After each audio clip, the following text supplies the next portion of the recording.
Okay, so let's do log cosines today. The way you would use log cosine is if you have two types of triangles, one being side triangle, like in the orange triangle we have A, B, and C, and then side triangle when you have two sides and an angle between them. So if you have side and need to find a certain angle, so look at the purple picture where you have the three sides but need to find angle A. You can use this formula. A equals inverse cosine of b squared plus c squared minus a squared over 2 times b times c. So just remember, you add the b's, multiply the b's, and stack the a's, and take the inverse cosine of that. So try this. So you have a triangle that has 6, 4, and 5, and use the above formula to find angle theta. Here you go.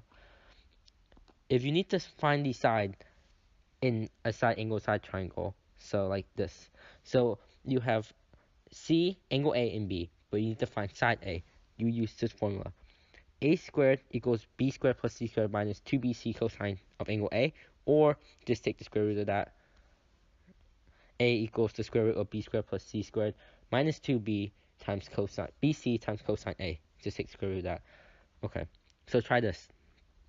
Okay, so you have a triangle that has side 7, an angle of 42 degrees, and then the other side of 5. And find the missing side, the question mark one. Try that using the above formula.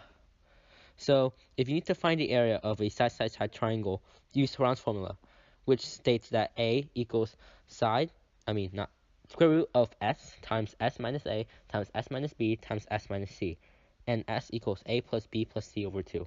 I did make a separate video over this to explain it more if you want to watch that. And this has been log cosines and Horon's formula. Thank you for watching this video and have a nice day.